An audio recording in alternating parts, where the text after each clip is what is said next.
Isanti. Wow. Yeah, and Gretchen and David had not seen the other people. The other people that were there at this dinner that we had. You say David lives in Iceland? Yes, ma'am. And Gretchen lives in Minneapolis. Minneapolis, yeah. And the other people that were there at the dinner we had were.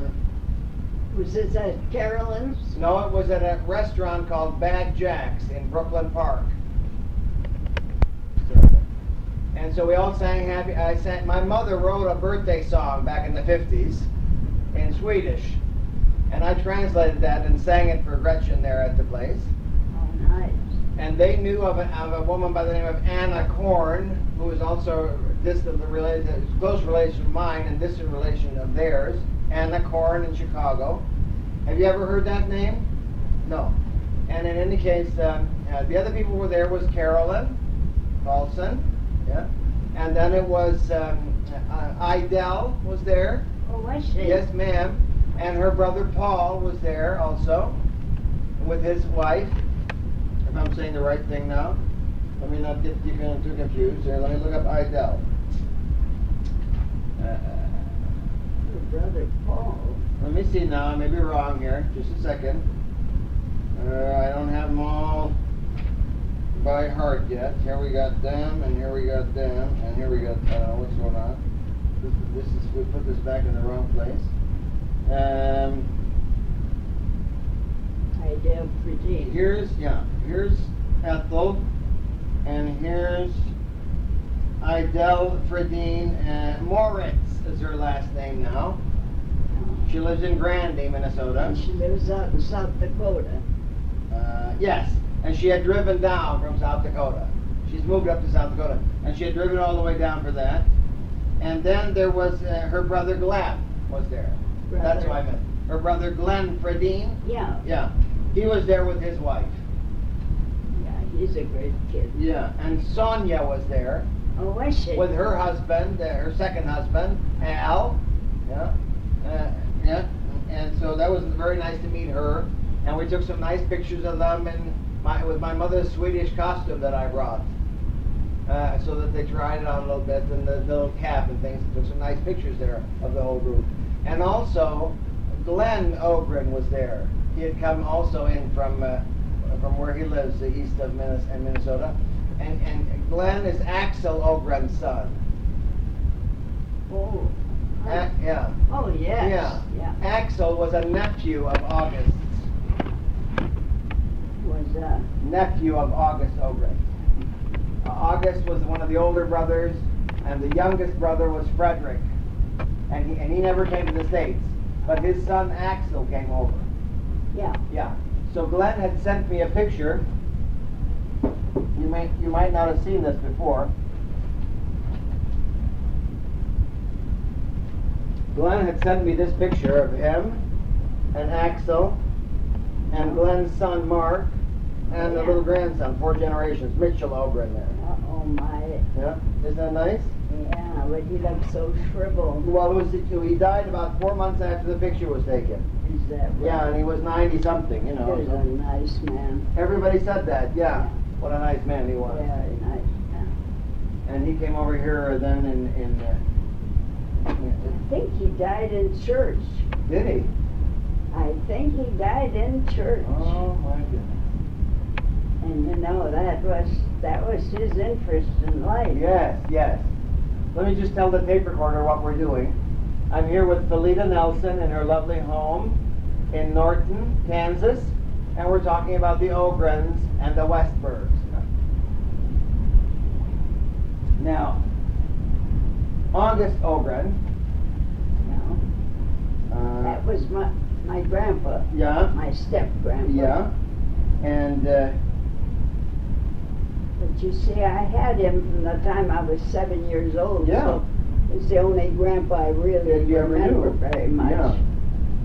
And he was the son of Eric Erickson, but they shortened it to Erson. Oh, that's how the Erickson gets in Yes, there. ma'am.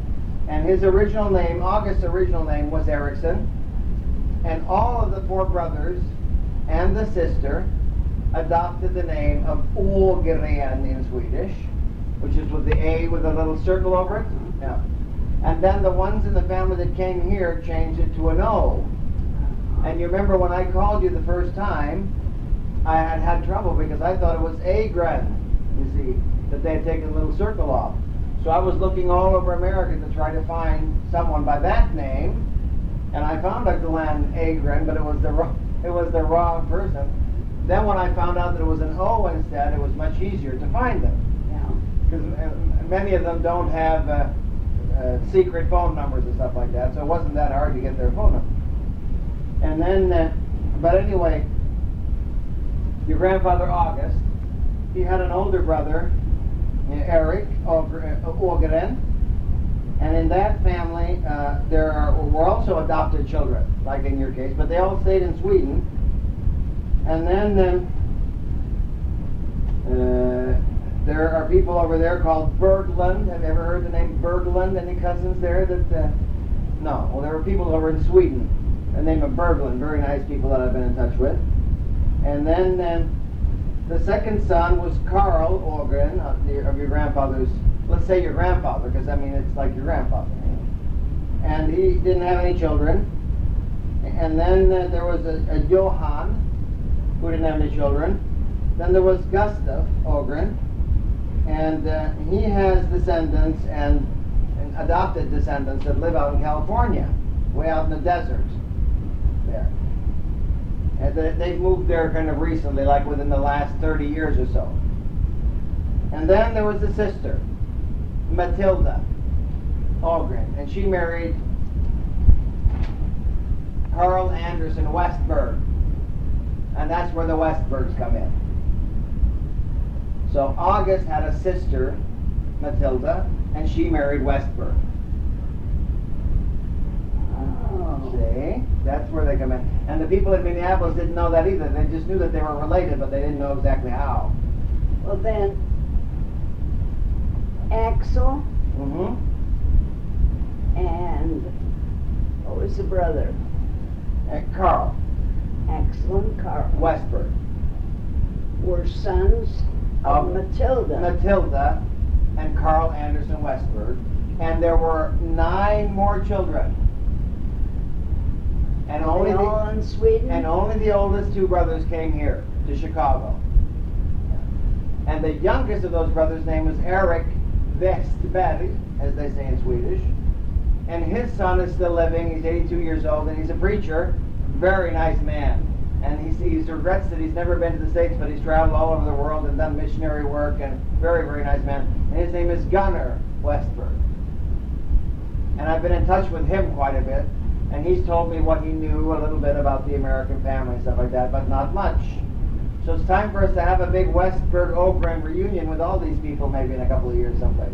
Well, 2 brothers were never any different than those 2, Carl and Axel. Axel. Yeah.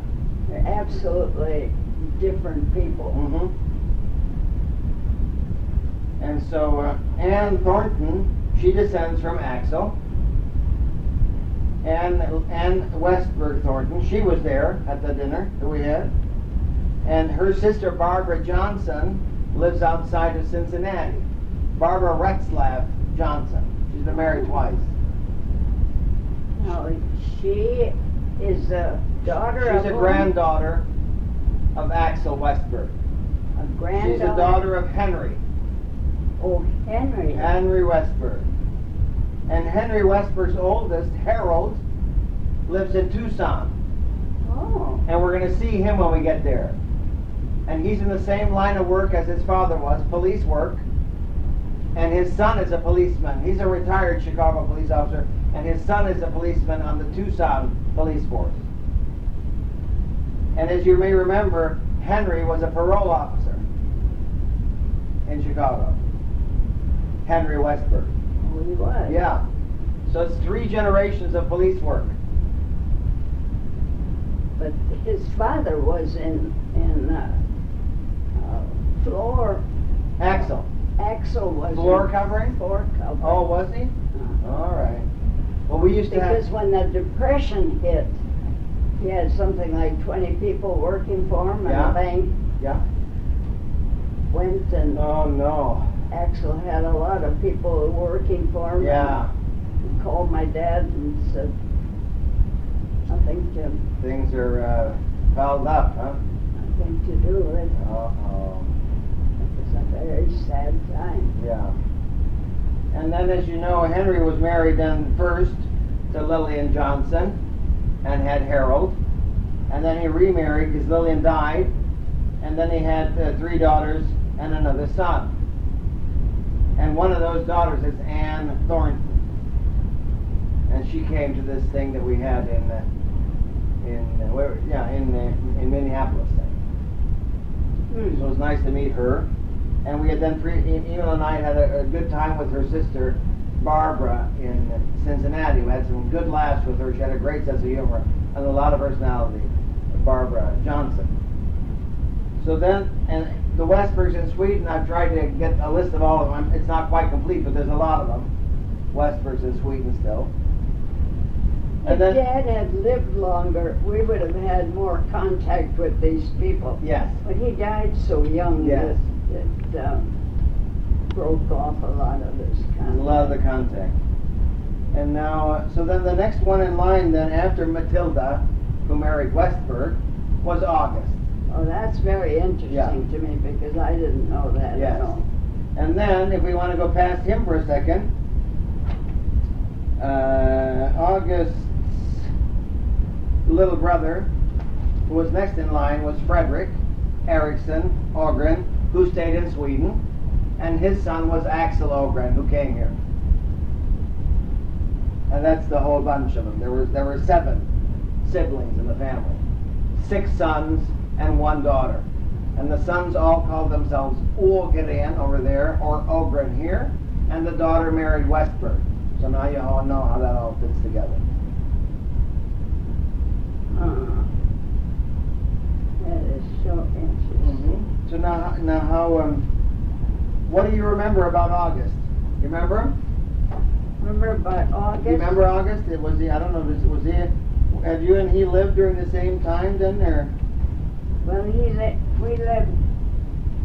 lived in a home that was about a block from home Yes. in Cambridge. Mm-hmm. And my brother Bob was about 2 years old, coming and just admiring Bob so much. Yeah. That was the joy of his life. Uh-huh. That's my stepdad up there. Yeah. And Bob in the middle, And my Bob and you was and your my sister, huh? half-brother. Yeah. And he was killed in World War II. Hard one to take. Yeah, sure. Terrible. Because he got his whole crew back. Now, who are these people I have here? met several of them since I Oh. came to Norton. Have you? Yeah. Of his crew? One Oh. boy from Muskegon, his father was on Bob's crew, came here to see me, and he said, you know, my father named me after Bob because he admired Bob so much. Yes? That's wonderful. And Bob told them, gave them his testimony and said that none of them were ready to go except himself. So he said, you guys get off one by one and in the order you're supposed to get off, and I'll be last. And of course he did not have enough altitude the time that he got off, and so he Crashed. crashed. Did they find his body? Yes, they found his body, and about just a short time ago since I came here, I got his ring. Oh. So I have his ring. That's wonderful. However, Mother got it earlier, but she gave it to a boy in his class Okay. who could not afford to buy a class ring. And Oh. when he died, Oh, his that- wife sent it to me. That's a wonderful story. So I I usually used to wear it, but It was a little bit, my knuckles are getting too big, so Okay. they were dangling around. My mother had that like you have. Yeah, my mother had that. Now, who are these people here? That's on my mother's. On your mother's side. That's me, the baby, the Yeah. fourth Oh, okay. generation. All right. Tape's rolling. When you're holding it, huh? He's your mechanic. Well, he's my navigator, map He's your reader. navigator. At home, he's my assistant, helps me with everything. We work together there, and one of my best friends too. So.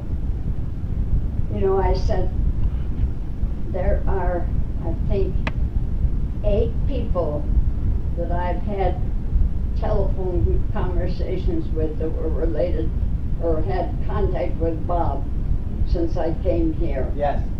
One in Idaho, that was his radio man, and he was amazed at some of the stories I related to him because he said, "How did you get to know that?" I didn't think anybody knew that story, and it was interesting. Then one out in West Virginia, I don't know what his position was. I think he probably, I can't remember. But then I talked with his co-pilot down in Texas. I had tried to find him many, many times, but the girls went on the internet and found a lot of these people. Good. And I found this fellow in Muskegon, Michigan, and he came here to go bow and arrow hunting. So then he spent time with us. He's the one that's named after Bob. That's great. He's not the one that was on the crew, but No. he's the son of the one Yeah. that was on the crew. And he's not living anymore. And his son is the one that we've gotten to know, and he still corresponds with us. All right. So, and this has been an interesting place. The same with the people from Burma that I have contact with. 16 of them have been here to visit me. Wow. That's wonderful. From Burma. Some have come directly, some have come from. And what is your contact with Burma then? Yeah. Why do you have We were contact? missionaries in Burma. Oh, you were. Oh, that's wonderful. One of our children was born in India. Yeah. One was born in the United States. And the youngest one was born in Burma. In Rangoon or where? In Mong, Maine. Mong Maine. Okay. Across the bay. All right. Oh my goodness. And then we came home. But she says she likes rice because she lived in Burma. She lived there 6 weeks. Yeah. Oh my God. No, and then it became dangerous to be in Burma, right? Well, the Christians are persecuted, Yeah. and they're trying to get here. Yeah. They're just wonderful to me. They live all over the world Yeah. now, Yeah. and they keep saying such nice things. I feel the only reason I like to hear it is that they feel that their life would be so different. Their grandparents were headhunters, Headhunters. and so they keep saying to me, "You know what my life would be like if you hadn't come out there." Oh. And so they That's keep nice. saying, "Thank you, thank you, thank you for going out." They can't understand that I would go out there. What is this? This is Henry Westberg's wedding. The Oh. first one, Oh, 1929 in Chicago. well, And his sisters Vera, Helen, and Carol are in there. oh, Who was later Carol Thorson, Helen Swanson, and Vera Russell. And this is David Ogren and his son, fishing. oh. They all sent these pictures to Sweden so I could make a little booklet for that reunion that we had last summer. Oh, And that's when I listed everybody here. Oh, I was so surprised at that name. And that was Wilbur's. You have a phone call Well, I now. know him as Wilbur, but Right. then everybody else knew him as Chuck or Charles. Your phone is ringing. Is that? Yes, ma'am. That's the trouble, I don't even hear it. Would you go and somebody go and grab it for me? Where is it? Here it is, okay. Takes me so long to get there. Okay. Hello. Hi. They're here, we're talking to Bruce Street.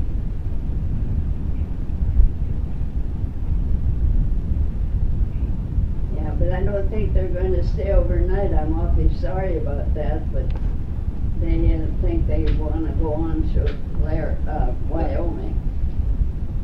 So,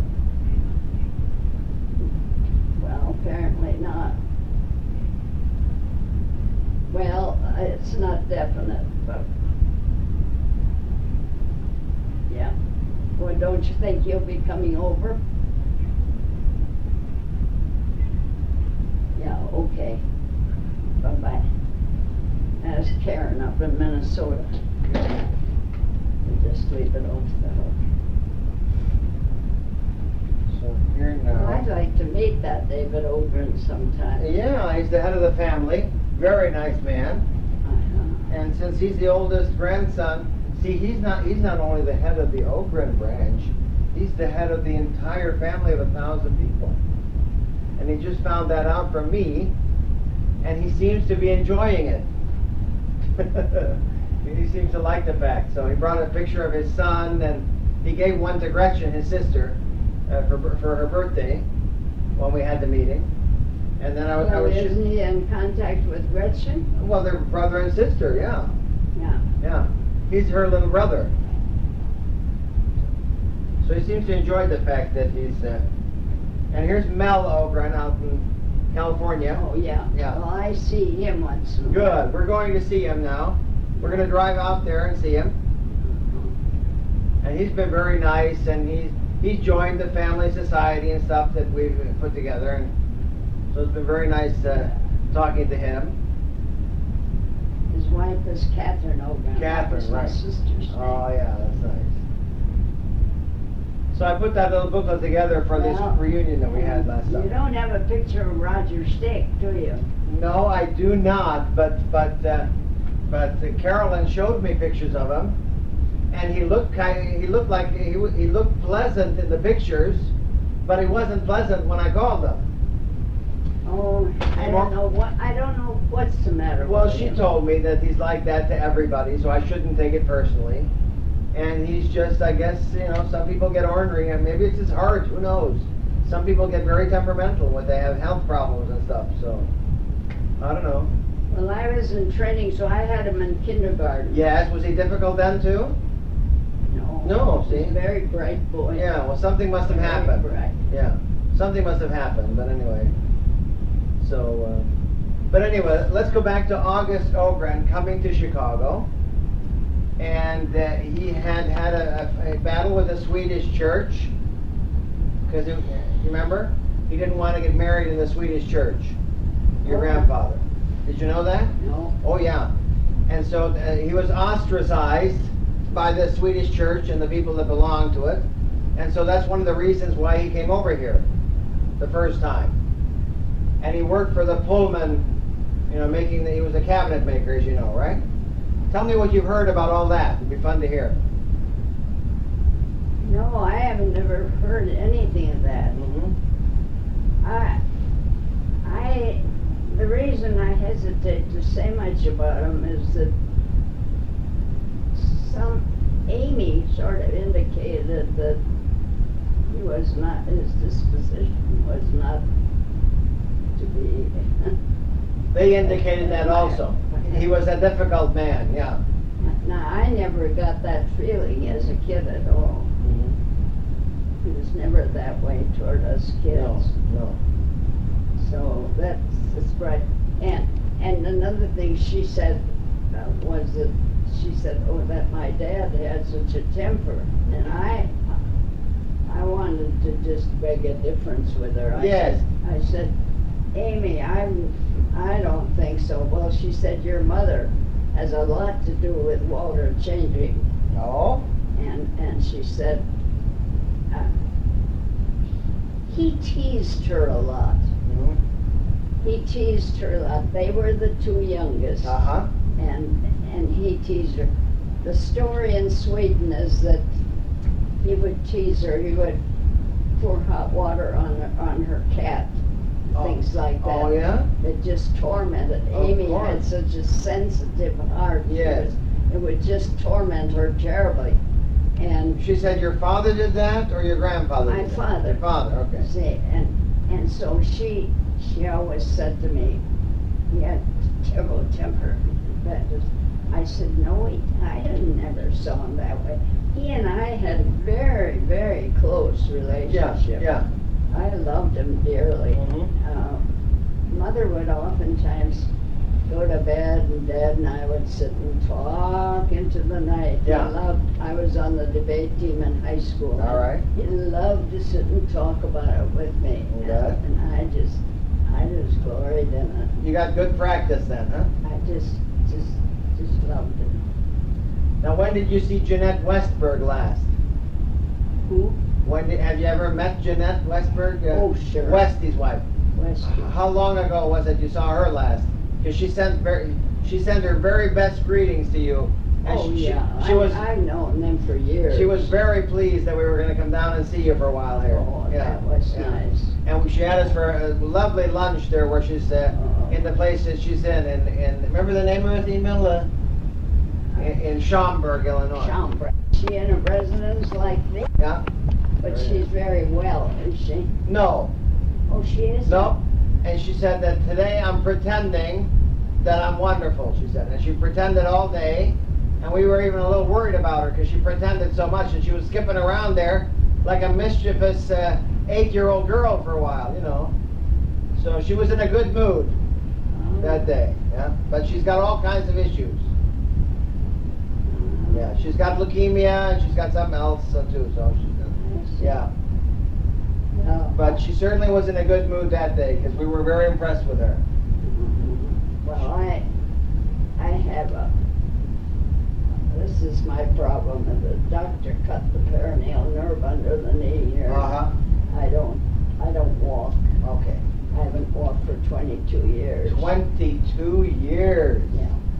So it wasn't his fault. I had a big, about the size of a tennis ball, infection. Uh-huh. And he had to work around it. Uh-huh.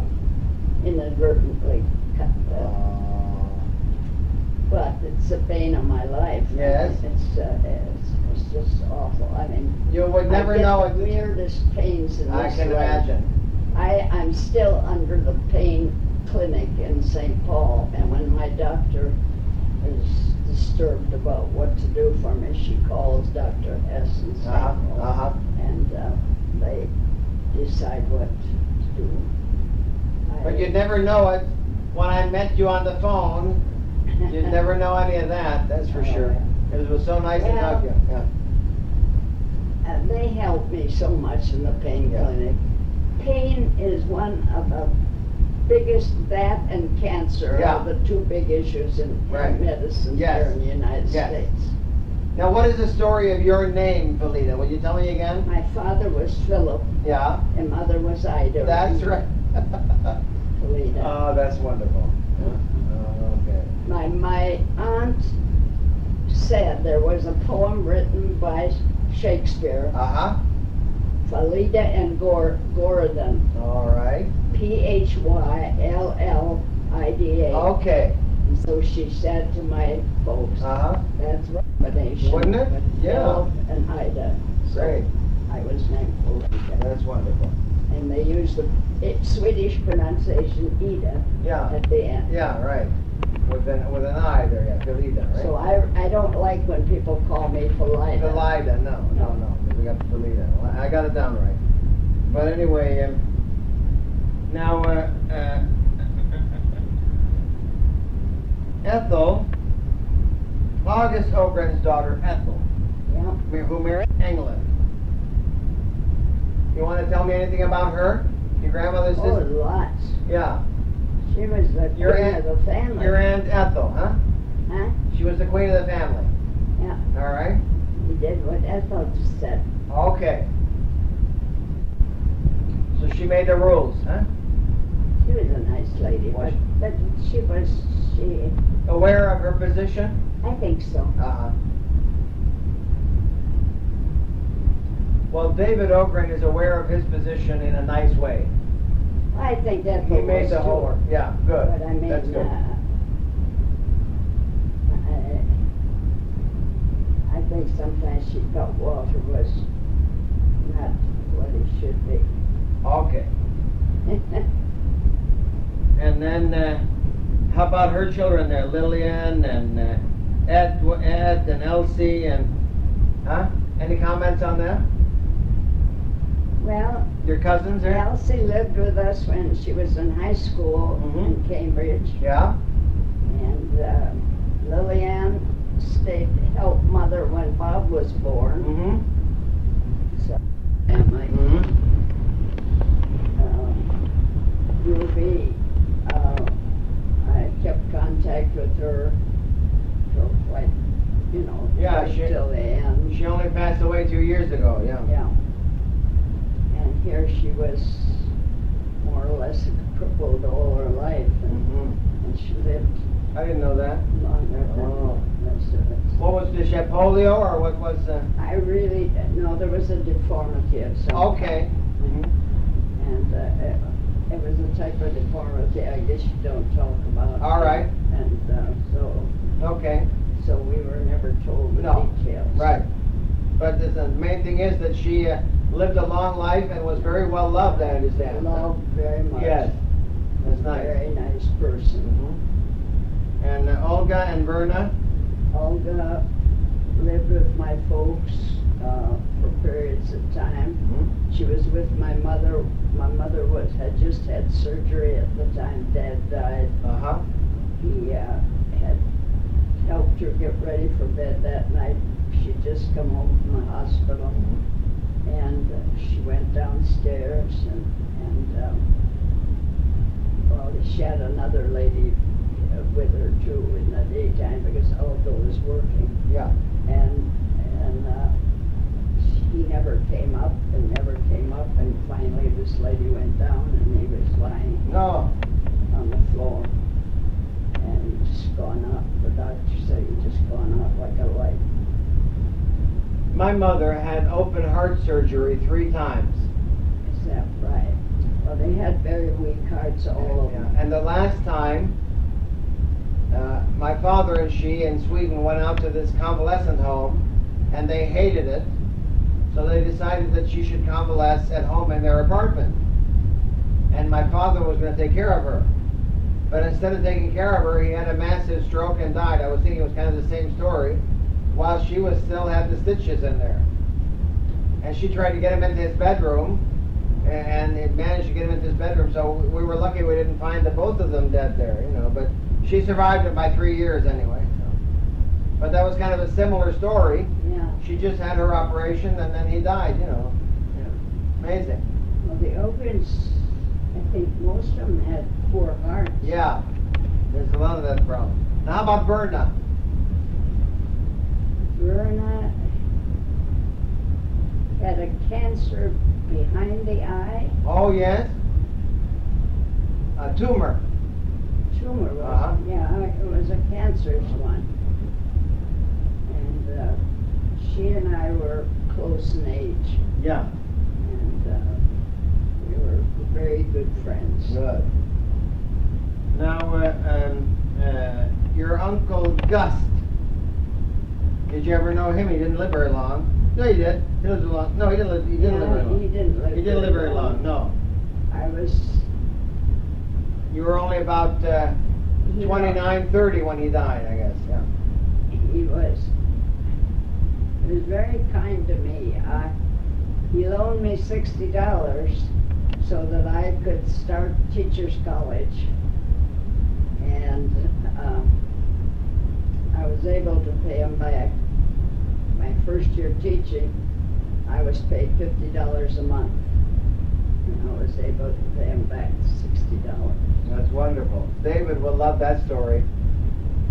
And the other big thing I did that first year was I bought my mother a set of Norton china for $28, paid $7 a month for 4 months. Got it paid out. Oh, that's great. Out of that salary. That's very nice. Uncle Gus was very helpful to me. He was a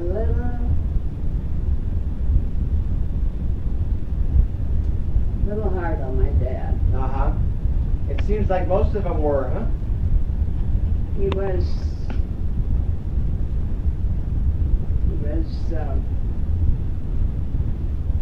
I finally got Dad to go to sing in the choir. Yeah? God, and Gus made fun of him that night. Oh, no. Olga wouldn't believe it. She said, "Oh, I don't believe that." Mm-hmm. Well, I said, "Believe it or not, Yeah. it happened. He Yes. never came back." Now He was kind of a proud person. Okay. He was a... Me and Ethel. Yeah. We're the oldest. Yeah. Proud. They had the.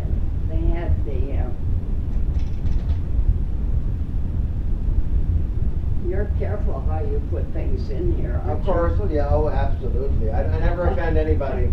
If I ever offended anybody, it was a mistake. I never offend anybody. That's not what I'm doing. Yeah.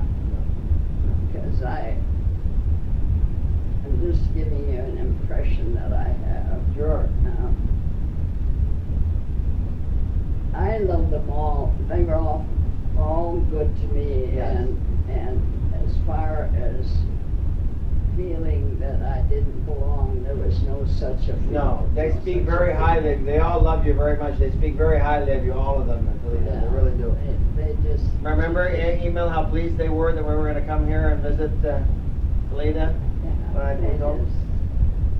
They just.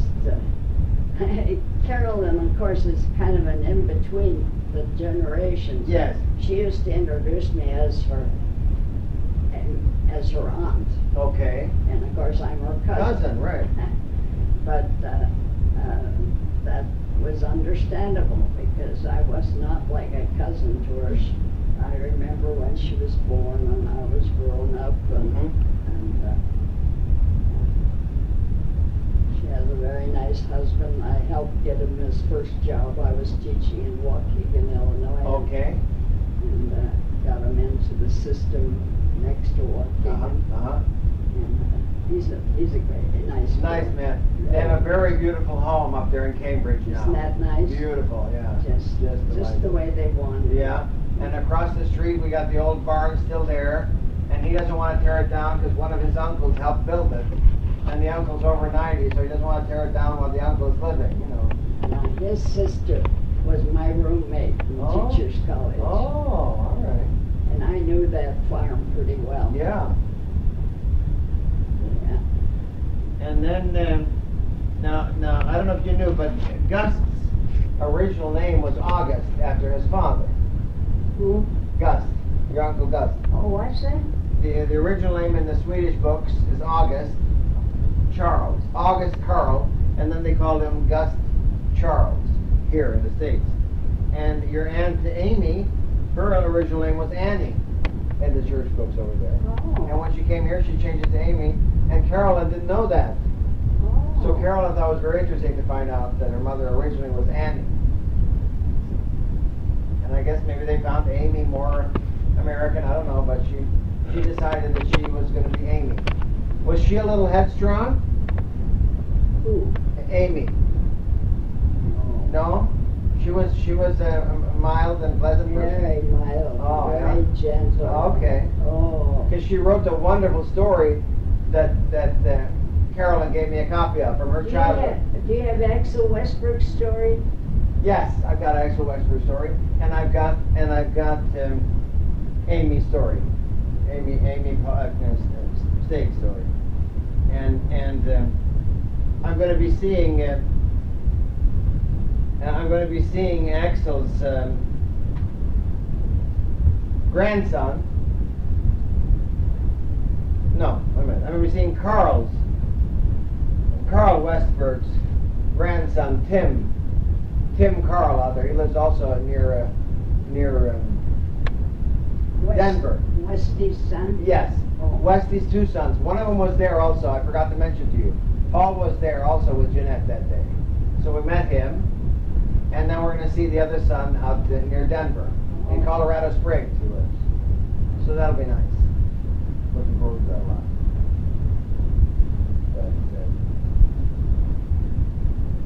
Well, and then we got, now how about Leslie, your uncle there?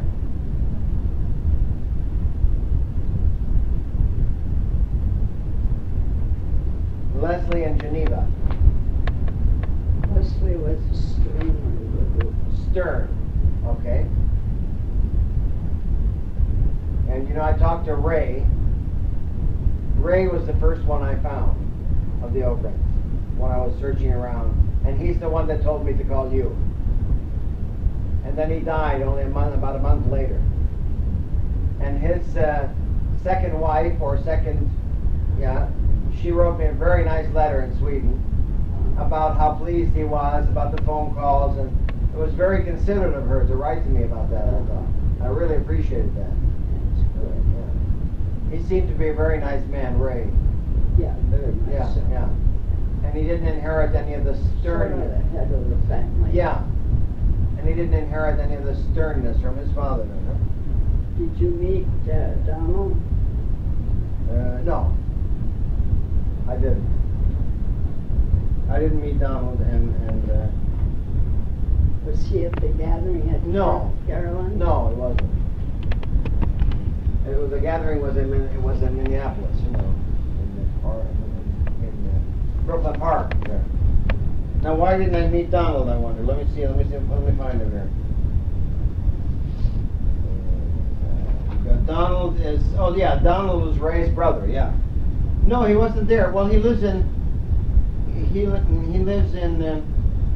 No, wait a minute. I'm sorry. Donald passed away 2 years ago in Wisconsin. That's right. Yes, ma'am. So that's right. Okay, you know, Yeah. I hear these things, but when I'm never there, Yeah. they don't stick. I'm embarrassed when they say that because I should know that. But yes, Well, I guess that's right. I don't know how you can keep track of everything the way you do. Now, Betty lives in California, apparently. Who? Betty, yeah, Betty. the sister. Betty and Lucille. Yeah. Lucille was the oldest one, and she lives in California. And then Artis, she died in '94 already. Yeah. And then Betty and Dorothy. Dorothy's a lovely girl. Yes, I'm hoping to meet her out there also. I hope you get to meet Dorothy. Dorothy, okay. Her husband's a lawyer, Uh-huh. and they have a nice home there, and they're very, very hospitable. Do they live close to Mel? They live in Lafayette. Right. Is that close to where he lives in San Jose? I don't know where Lafayette is. Well, it's in Southern California. All right, because we're going down there too. Yeah. I used to live in Los Angeles, you know, for 8 years. Yeah. Well, it's north of Los Angeles. Okay. All right. Well, we'll, you know, because I'm going to see Mel first, and then maybe he'll arrange so I can see Dorothy on the way down there, because we're driving down that way. Well, I would recommend Dorothy. Betty is fine too. Mhm. You'd enjoy Betty and Judd. They are. Mhm. But Lucille's got things all mixed up. Okay. She and her husband are separated. Okay. And I don't know what in the world. You don't know what in the world then? Okay. Well, I'm glad. Thank you for telling us that we should see Dorothy, because that'd be awfully nice then to see her. And I'm sure when we see Mel, I'll ask about Dorothy and then find out if she's home and stuff like that. Yeah. You know. Well, I would say Dorothy or Betty. Yeah. Would be good to make your contact with. That's nice. They are very strange as a family. They don't seem to all get along. Okay. They kind of bunch up. All right. I had to learn it the hard way that if you're with Betty, then you see Dorothy. If you're with Lucille, then you see this one. That is my way. Well, no, it's not. Family doesn't live No, that way. but it's good that you found out a little bit who you would think is the most. I wish you could have met my family. I sure wish. Yeah. They're such great kids. I know they are. They're so generous that we could Three say. girls, Yeah. and I started to tell you when you were out. I started to tell this other gentleman that how I happened to land here. See, this is after my husband died, I went to a place like this in St. Paul. Uh-huh. And then pretty soon, my sister died. Pretty soon I found myself alone as far as family. Yes. My kids were all somewhere else. I started to talk with them over the phone and saying, you know what, it's so difficult for me to get to a doctor here. I have to go 20, 30 miles, very expensive. Shall I go to Milwaukee to Phyllis? So I you were decided that, you were asking yourself which of your daughters you should visit then, right? well, where shall I go that I can afford to live? Right, right. And so this became the place. And how long had Karen? While I was deciding on this, Lois and Paul decided they couldn't afford to retire in Waukegan either. Okay. So they told Barney, find us a house in Norton. And Barney's Karen's husband, right? Karen's Yeah. husband. Okay. Barnett is his name. Okay. Find us a house, buy it, sign for it, we'll come out and retire there. All right. That's what they did. So They then never you had- saw the house, Huh? so I had two girls. 2 daughters here then. Okay. It just worked out so beautiful. Yeah. Yeah. And the other girl in Milwaukee, Yeah. she made plans that at least 4 times a year she comes out here. Good. And we have a great time. That's great. For a while she came by train. Uh-huh. And then we take a train to Holbridge here, and then we take a motel there. Mhm. We'd wait for her because she came in the middle of the night. And then we'd spend the night there, the 4 of us. We'd have just a great time. That's great. I was feeling better than I am now. Okay. And it was fun. Mhm. It was fun. It's the best decision that I have made. That's good. But I get lonesome because I was living with all my old friends. Yes. Even some that I had in high school. Oh, that's great. And that was a tough break to Yeah. Yeah. But it was friends or relatives. Mhm. You had to And I choose. chose Relatives. daughters. Yeah. So And grandchildren. Pardon? And grandchildren. And I have 3, and let's see. I have 2 grandchildren living right here. Okay. I have 2 grandchildren living in Minnesota. All right. I have 4 grandchildren living in Illinois. All right. I have 11 grandchildren, all married. Mm-hmm. So I have 22 grandchildren really now. Oh, that's great. And I have 17 great-grandchildren. 17 great grandchildren. And I have their pictures running all the My time. goodness, I that's have wonderful. a frame there. Yeah. And then I have my machine over here. Mhm. And I look at them every day, in Uh-huh. the morning and in the evening. And I talk to them. Uh-huh. And pray for them. That's nice. And I have a wonderful time with them. Now, did you ever hear of anybody called Phoebe?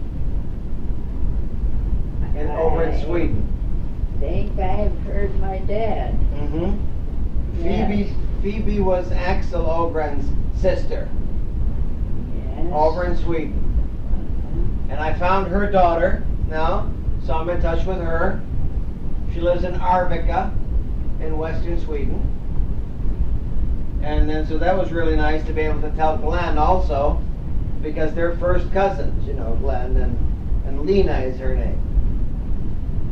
And she had an older sister that died at the age of 24 already. And so Lena's the only one in that branch of the family that's over there in Frederick Ogren's branch of the family. So I knew you'd probably heard the name sometime because it's Axel's sister, you know. So. But I'm sure going to recommend. We had pretty good. We saw Axel quite often, but and he certainly was friendly.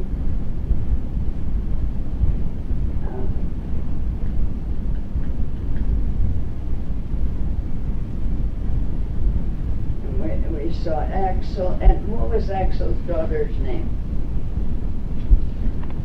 Axel's daughter's name, Axel Ogren's daughter's name is, you know, I don't have that yet. I only have Glenn. No, wait a minute, here we are. Marilyn and Blanche. No, who do I mean? I don't mean Axel's daughter. Axel Ogren as Marilyn, Blanche, and Glenn. No. All right, Axel, maybe we're talking about Axel Westberg.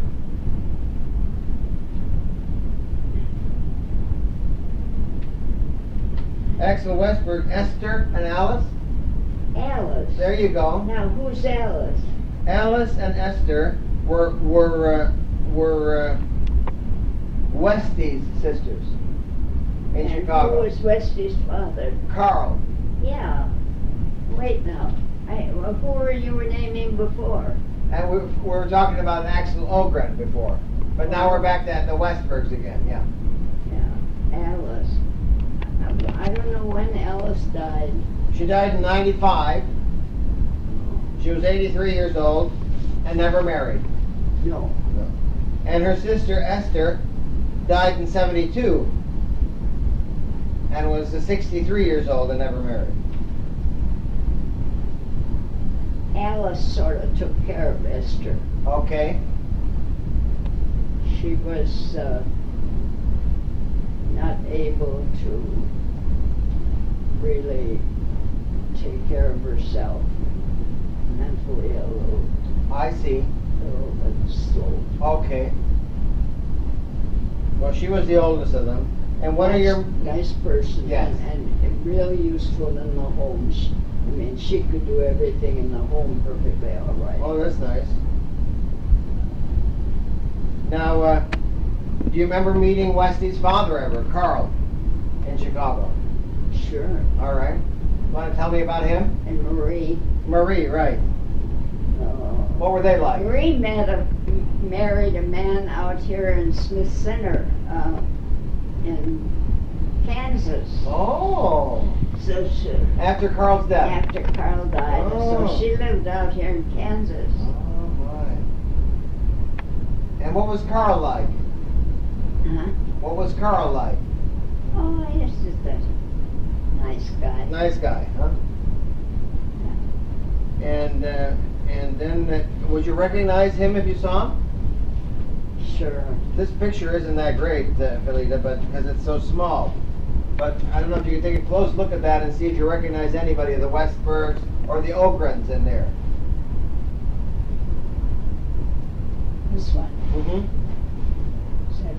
Is that You tell me, because we don't know anybody except the bride and groom, basically.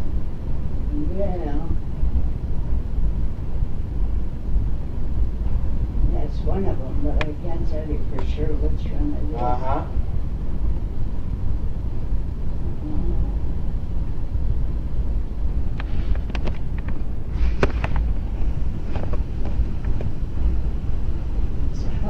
How old would this be?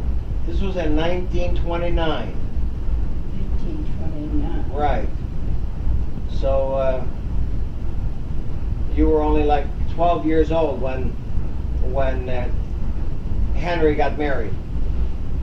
Yeah, but Now you aren't in there, are you? oh no. No. Because there's girls in here, you know, little girls We at can't. your age. We couldn't afford to go to Chicago in those days. Okay. Folks went to the World's Fair, Mm-hmm. but we didn't get to go. But who is this? See, I knew you'd know somebody in that picture.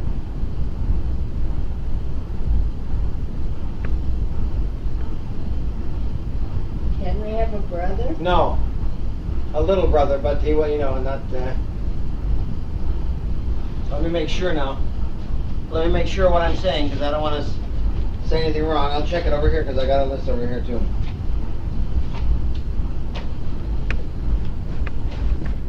Oh, it's called Hank. Henry had only sisters. Only sisters. And in the picture there, let's assume that we've got Carol and Helen and yeah. Do you recognize any of them there? No, but I'm sure they are. I'm sure they're in there, yeah. So let's look at cousins then of Henry's. That could be, could it be Westy? Oh no, No, he'd be that fellow's too old. too old to be Westy, right, at that time. You're right. Westy's closer to my age. Okay. He's younger than Westy. He's closer to my age. Well, let's have a look at the Ogren. Who could that be? I don't know why he struck me right away. Yeah. Let me see now. That man, how old would you say that man is? 30? Oh, it is something like He's not 40, is he? Because it couldn't be Gust. No. No? And it couldn't be Leslie in his younger days. No, I don't think I can come up with anybody. Okay. It couldn't be, well, it couldn't be your father, no. And it couldn't be, well, there are other branches that haven't been investigated yet, so. But I had a feeling you'd recognize him.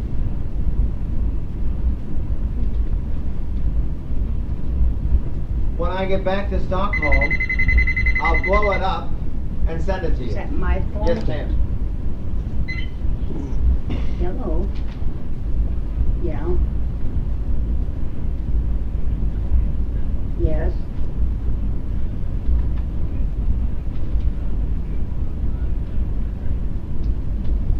Well, I don't know if they've made up their mind here yet, but we have some, pick up some food and have some food together before you go? Delightful. That'd be all right? Yes, ma'am. What would you like? Would you like a steak or something like that with potatoes and vegetable? That'd be awfully nice. Okay. Can we have? Well, oh, I would. Nah, you can select something if you get a steak and a vegetable and I should give you my credit card number too. I don't know.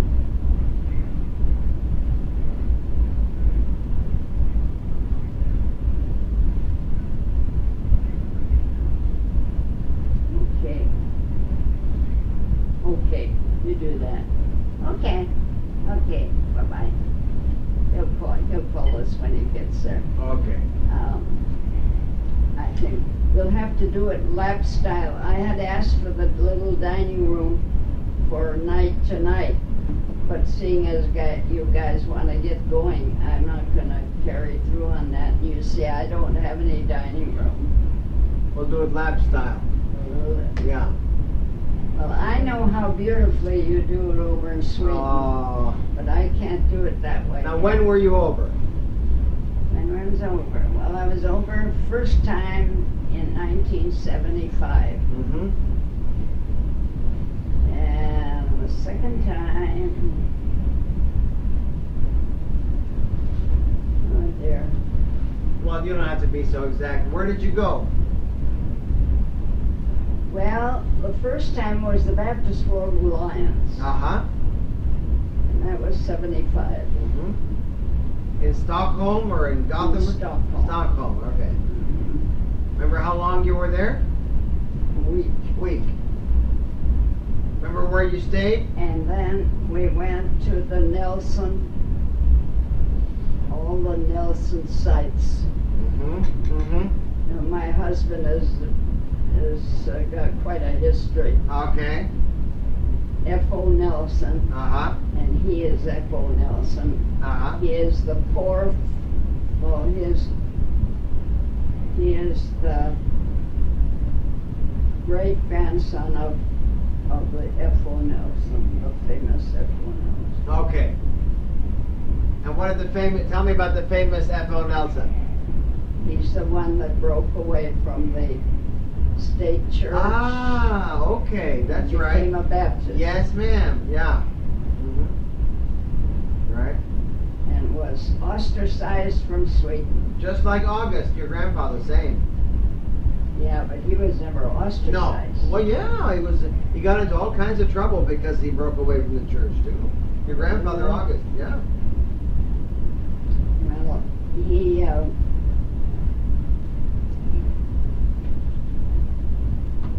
came to America eventually and was one of those that started the Swedish conference here. Uh-huh. And then there was a second F.O. Nelson who became a pastor, and his kids all were in missionary work. Mm-hmm. They were everywhere in the world. All right. And then there was a third. Mhm. That was my husband. Okay. He was the fourth F.O. Nelson. All right. Third F.O. Nelson. Okay, the third, yeah. Third F.O. Nelson. What was their actual first name? Frederick something? Olaf? Olaus. Olaus. Olaus. Frederick Olaus or Frederick Olaus. Olaus? Nelson. Nelson. Okay. And the monument is down at Philios, south of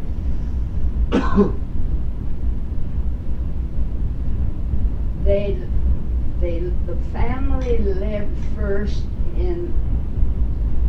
on an island just off the coast. I've heard this history so much, I don't know how I could forget Well, it. anyway.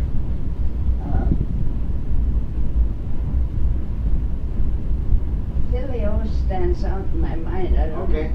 Could it be Västerås or could it be Filipstad?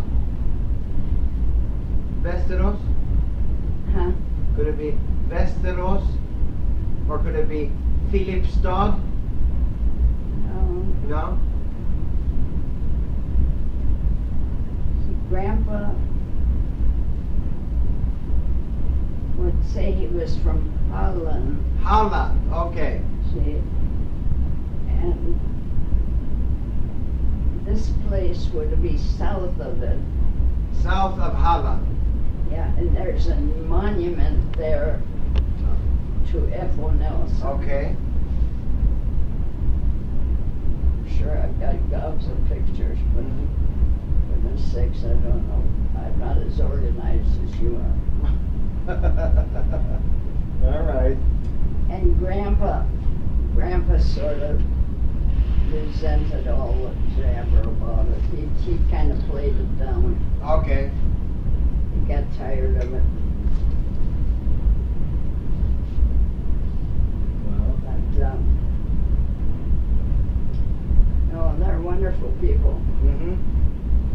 So you went to see the Nelson sites, huh? Yeah, mostly. Did you see any of the Ogren sites at all, or? No, I didn't know anybody from the Ogren side. Uh-huh. I should have contacted Axel at that point. Yeah. He would have been the one that You could have seen Phoebe and stuff, yeah. would have probably known somebody. It's Phoebe, his sister, yeah. Okay. Would have known her. I was in Sweden in '75. I was running the Sheraton in Stockholm at night. Did you stay at the Sheraton? Sure. Well, then I've had you as a guest. I was the night manager there in '75 That's where we stayed. at the Sheraton in Stockholm. See? Because we had big American groups of all kinds there. Pretty sure that's where we Sheraton, right close to this train station. stayed. Although I've been around the world 3 times. Uh-huh. Uh-huh. I'm not so sure of anything anymore. Well, Neither am I sometimes. You know. Ask email. He tries to keep me together a little bit sometimes when I'm going off on a tangent. We were in England for the Baptist World Alliance in Birmingham. And is that South England? Not Birmingham. Birmingham is a little up in the Not north. Birmingham, that's an industrial town. Was it a seaside What's south, way on the south side? on the ocean? Brighton. Right, Okay, dear. that's right. Yeah. We were there for see, we had those every, was it 4 years or every 5 years? Uh-huh. And we were to one in there. We were to one in Jamaica. All right.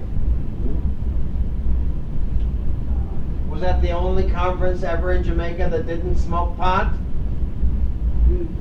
Was that the only conference ever in Jamaica that didn't smoke pot? Could be. All right. Well, that's the question I was going to ask you guys. Yeah. If you're going to smoke. No, he does sometimes. I used to. I was doing 3 packs of Cool a day, that horrible menthol cigarette that's very dangerous, and I quit August 1st, 1988, no more. And it still damaged my lungs. But see, my father, who was your adoptive 3rd cousin, he had a problem with whiskey. And when he had too much, he wasn't too nice sometimes. So that scared me. And I decided never to start alcohol, and I never did. And then I was able to say no to drugs also. And since I've worked in hotels and nightclubs, my father's bad habit probably saved me, you know, because it scared me so much. But the cigarettes I did for too many years, and so Emil is moderate. He just has 3 or 4 a day. That's not so bad. But I was doing 3 packs a day, you know. That's 60 cigarettes a day. That's terrible. So. Well, it's getting here so that it's more unpopular to be smoking than it is popular. Did you ever smoke cigarettes? Never. Never, no. But, you know, we were kind of frowned on, but that's quite the opposite now. Opposite now. See, it'll say, there's a sign in our building that says, off the building. Off the building. You can't even smoke on the steps On here. the steps, you have right. to get off the building. property, yeah. Off the property. And so I was concerned just what. No problem. And then I've got a son-in-law that's very allergic to it, so we were wondering about putting you in their house. No. Just what was going to be. Nothing. So I was, but I figured I was strong enough so I could handle you guys. I think so. That's the impression I get. Anyway. I think you can handle it. I'm strong enough, but really I'm friendly enough. I know. That's why I'm here. It's your fault. my phone. Yeah, because you're friendly enough. See? I'm blaming it all on you. That's why I'm here. Yeah? Yeah. Yeah. And Emil's worried about the tape recorder stopping, so that's why he's watching it the whole time there, because it's been acting up a little bit. Now, what does your Swedish heritage mean to you? Frank's. Yeah. Now, what was your mother's and your father's heritage? Well, my grandma was a little girl when she came. From? Grandma came from Småland. Oh, okay, all right. And I just learned recently that the one I thought was my great-grandpa was not my great-grandpa. Okay. Grandma took care of him, Okay. but he was not my great-grandpa. Okay. Really. All right. And so that was interesting to find that out. Mhm. We've got so many that ever since the Jaws was shown, Yeah. we've got people so much more interested in geology. Yeah. It's just amazing. The young kids are much more interested Yeah. in their roots than we were. And, So are you all Swedish heritage yourself? yeah, You're all the way through? all the way. Wow. And what Our is... grandkids, we Yeah. just say the sons-in-law messed Yeah. the whole thing up. Ja. Så när vi pratar svenska, They're at least half Swedish, See? no matter what they say. När vi pratar svenska, du förstår? Huh? När vi pratar svenska? You understand Oh, any? lite grann. Lite grann, good. Lite grann. Yeah. And did you hear Rida Ranka? Hästen heter. Ja, jag gör inte så bra, men när grandma vill inte tala engelska, så hon talar svenska och vi talar engelska.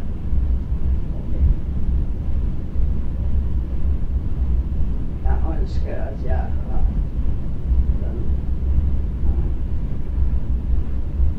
lyssna till henne och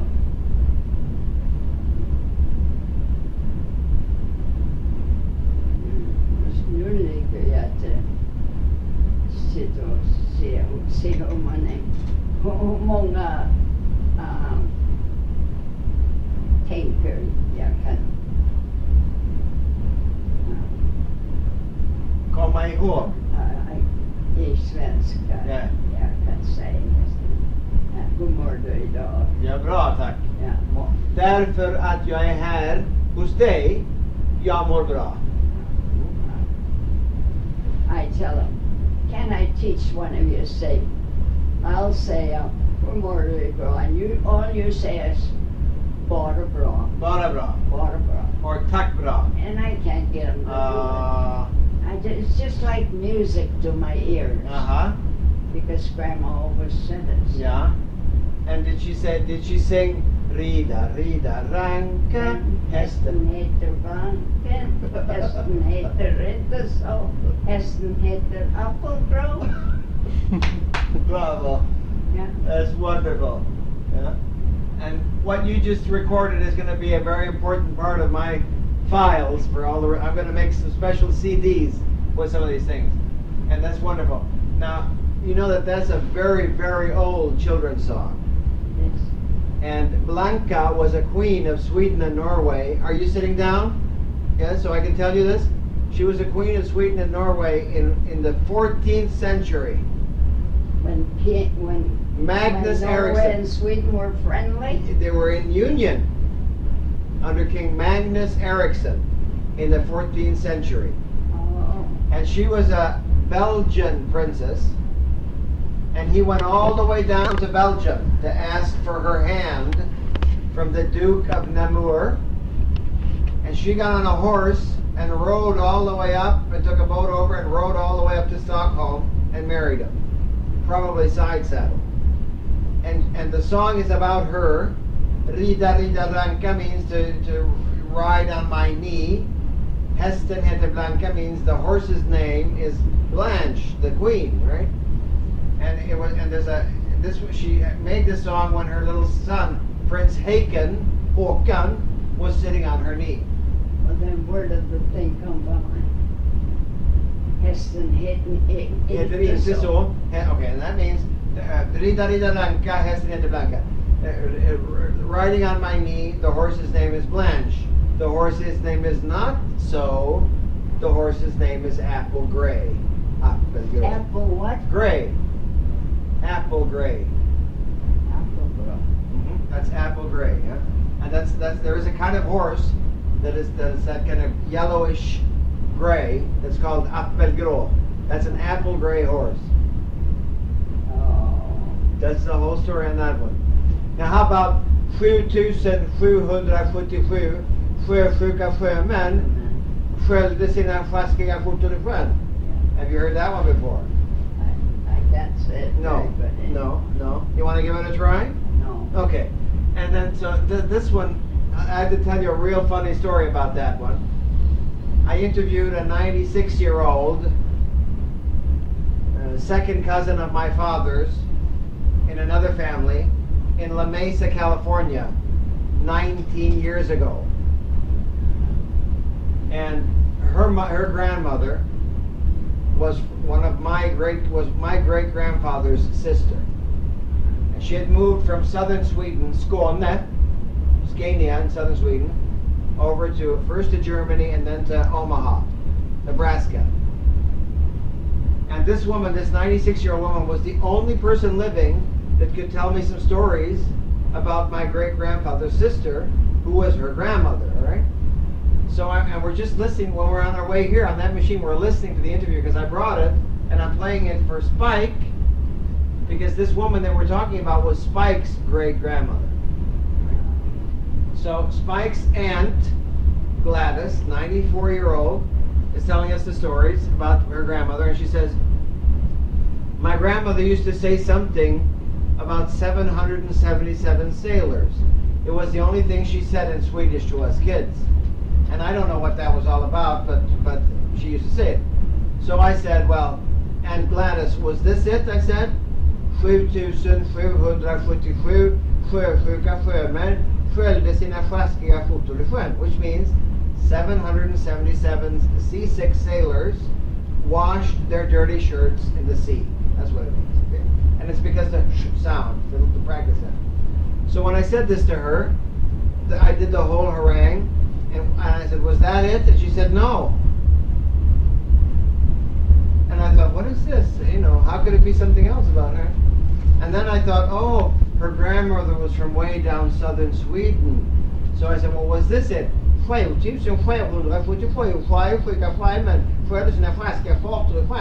said, that's it. She said, and I haven't heard that for 70 years, she said to me. And we got that on tape. But my mother used to teach that harangue also. My father, who was your adoptive fourth cousin, I guess, third cousin, he was the first person to open up the American market for the Swedish crystals, the angel chimes, the brass and copper things. And he did very well in Chicago because he was a very hard-working man, even though he had the trouble with the whiskey sometimes. My father, Eric, and my mother would get dressed in her outfit from Stora Tuna in Dalarna, and it would, at his gift shows in Chicago at the Merchandise Mart, she would walk around there and just in her Swedish provincial costume. And people would come up to her and say, what are you wearing? What is this? Are you a gypsy? Or, you know, they never saw anything like this. Then she would open her mouth and say, well, come up to Suite 345 and we show you what we're doing up there. If you're curious, you can follow me and come up. And so they followed her, you know. And they did very well just because she kind of led them into the showroom there where my father had his things. And then she got the idea. She was a frustrated actress. She should have been Ingrid Bergman or something. But her father wouldn't let her study acting. So now in Chicago, she saw her chance. We came over in 1950 when I was 2 years old and lived in Chicago. So she helped my father leading the guests and the customers in. And then she would sing Små svenska trudelutter, like she called them.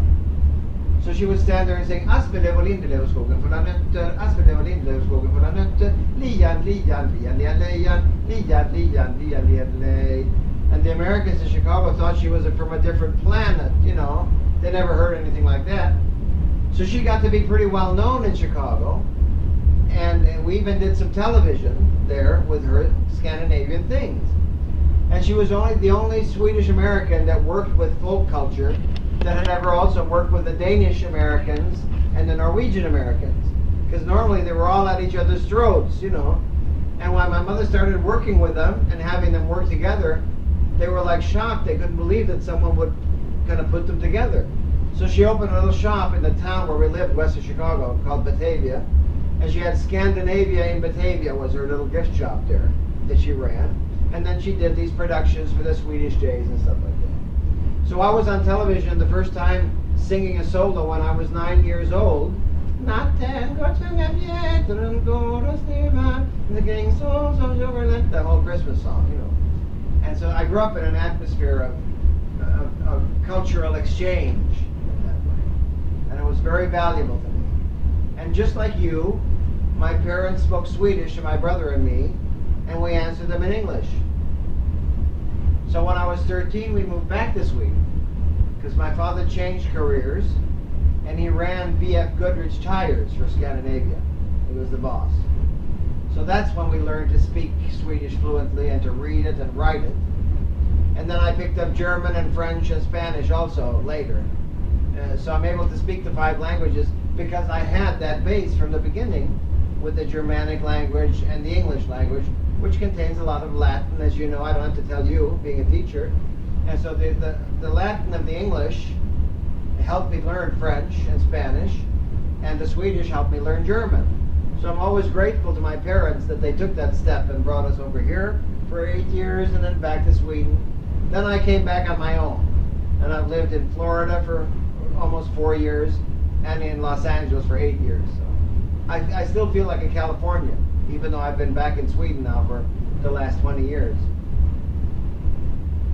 We haven't any dialect. No, because I learned English first, you know, and I didn't like you.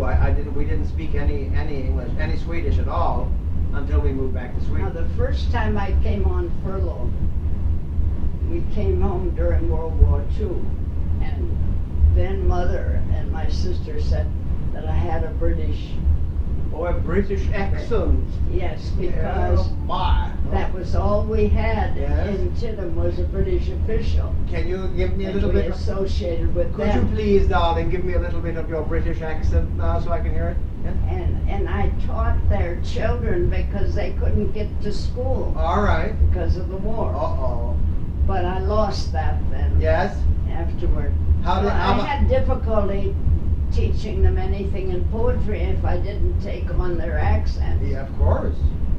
I just have gotten to know my son over there, the boy that was 7 years old when I taught him. Yeah. He writes to me all the time, and that's wonderful. his parents, of course, are gone, and his sister just died. Mm-hmm. So he's very much alone. Yes.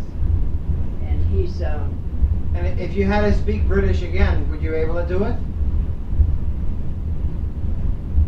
Oh, it wouldn't be very difficult. No. Give me say something in your old British accent. That'd be lovely to hear, I think.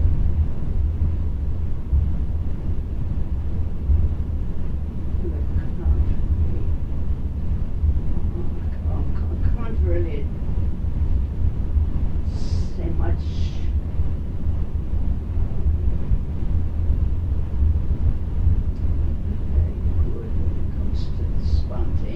Where did you live in England? Could you tell me, please, where you lived in England? Well, I spent time in